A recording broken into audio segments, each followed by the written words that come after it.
নমস্কাৰ, সকলোকে মোৰ চেনেললৈ স্বাগতম জনাইছোঁ। আমি খাদ্যৰ উপাদান পাঠটোৰ বিষয়ে আলোচনা কৰি আছিলোঁ ক্লাছ 6-ৰ।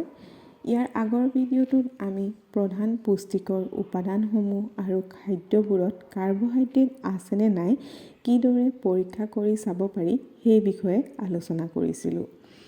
আজি আমি আলোচনা কৰিম কিদৰে খাদ্যত প্ৰ'টিন আৰু চৰ্বি আছে সেই বিষয়ে। প্ৰথমে আহিছোঁ আমি খাদ্যবোৰত প্ৰ'টিন আছেনে নাই কিদৰে পৰীক্ষা কৰি চাব পাৰোঁ। তাৰ বাবে আমি অলপমান খাদ্য ল'ব লাগিব। যদি আমাৰ খাদ্যখিনি গোটা হৈ আছে সেয়া পিচি এটা পেষ্ট বনাই ল'ব লাগিব। আৰু ইয়াৰ পাছত পেষ্টখিনি চাফা টেষ্ট টিউব এটাত দি 10 টোপালমান পানী দি ভালদৰে লৰাই ল'ব লাগিব। আৰু তাৰ পাছত ড্ৰপাৰৰ সহায়ত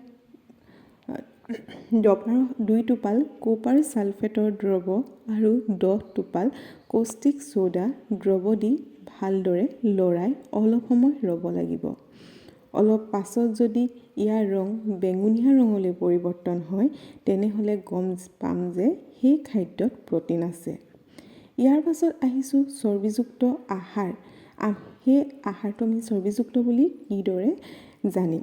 তাৰ বাবে আমি কি কৰিব লাগিব যে কম পৰিমাণৰ আহাৰ অলপমান লৈ কাগজ এখনেৰে ভালদৰে যদি মেৰিয়াই থওঁ সেই কাগজখনত আমি তেল বিৰিঙাৰ নিচিনা দেখি পাম।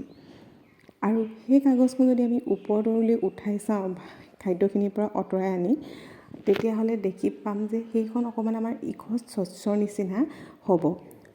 অলপ তেলেতীয়া আমি ইটোৰ পাৰৰ পৰা সিটো পাৰলৈ অলপ অলপকৈ দেখা পাম।